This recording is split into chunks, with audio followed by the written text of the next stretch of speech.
You're Smurp back with another video, and I just got done watching Go Go Loser Ranger episode 3, and they are not playing around. I was thinking that they were going to do a lot of this stuff, setting up, taking down all the Dragon Keepers over this first season, but no, they're getting right to it in this episode, and I appreciate it. We see Sakura-Maru, he pretty much puts two and two together with Fighter D, that he is a monster, calls him out on it, and this is going to be interesting because he is definitely a wild card character. We don't know that he's going to just kind of play along until things get too crazy, or he might see the light and see that these Dragon Keepers aren't all good. He has to kind of see that firsthand. On the flip side, you got Yamako. Yes, I learned her name finally, and she is all in on this. I still believe that she is a duster, or maybe she's just a human that enjoys the thrill of things. They kind of allude to that, but she talks to Fighter D and pretty much says, look, this is how we're going to take down these Rangers, because every Sunday, this is where they leave behind their divine weapons, and they have constantly been talking about these divine weapons since episode 2, and those are the weapons that are able to kill immortal beings, which seems like a cakewalk, even though it's not, because these Dragon Keepers are obviously extremely powerful. So I like this whole scene of Yamako seeing Fighter D kind of using his ability to shapeshift or transform into whoever he kind of looks at.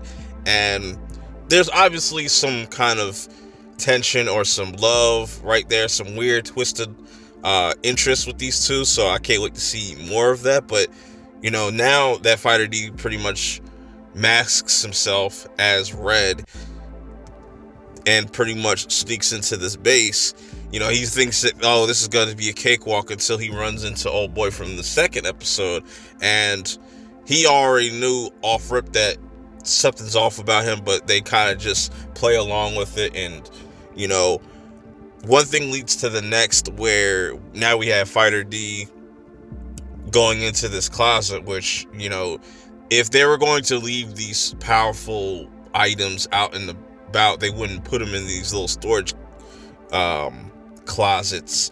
So this is pretty much old boy's whole trap, but then it kind of backfires on him, where Fighter D says, look, I got this dynamite, I'll blow this whole place up, and this is where he kind of starts to back off. But then it's all a distraction to kind of just hit him over the head, and you know, just to kind of get him out of there. That'd have been crazy, and I wonder if that Fighter D will go to those lengths to actually killing just random humans and stuff like that. So he, you know, exits the whole place that the divine weapon was at, thinking that he's gonna get away scot-free. But no, the Keepers were already on it. Red stares down to him face to face, and we're getting right to it. And I did not expect them to kind of face off this damn early, so that makes me think that there's a lot of things they're going to do with this story. But now with Fighter D and Red finally confronting one another, we also have the news watching, so Red decides to kind of turn this into a whole bit. And I like that we get to see Fighter D really use his abilities and, you know, what he's capable of doing. And these guys are very dangerous if they can really think of just anything. They can really make their body out of whatever, and they're immortal.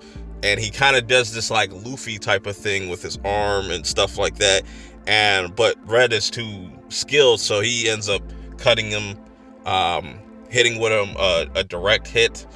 I really like the animation here where Fighter D goes to throw this like water tower thing at Red, and Red just, he's like, I like baseball, and just cracks that bitch and hits Fighter D, and he's able to kind of separate his body from, you know, the divine weapon, because it's all just a back and forth to see who's going to get this weapon. Red's really not taking this serious at all, which he should, because this is going to lead to his downfall.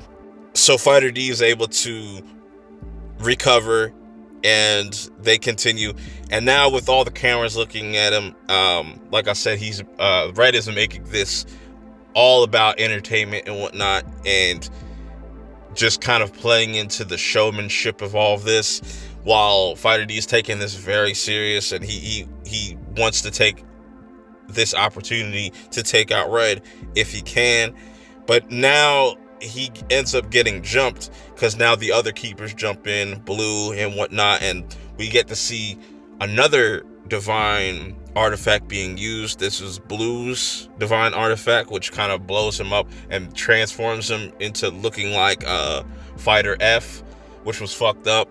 And this was all pretty much a ruse, you know what I'm saying? They have this early kind of victory, and this is where Red gets caught lacking, because he goes to get his divine artifact and it ends up turning to dust, and then he realizes what Fighter D has done, but we don't see what happens to Red. But then it cuts to Yamako looking at the divine weapon, so that's really dope. But they tease something at the very end of this episode that I am very curious about. You have like this distress call of all these Blue Squadron people being just murdered, like blood on the walls and everything like this. And I'm wondering if this creature right here is a boss or just a new monster or something like that. I'm so fascinated, because now we got this whole murder mystery thing kind of going on. This was a fire episode. Definitely my favorite spring anime so far. But let me know how you guys feel about this episode in the comments below. Till next time, I will see y'all in the next one. Peace.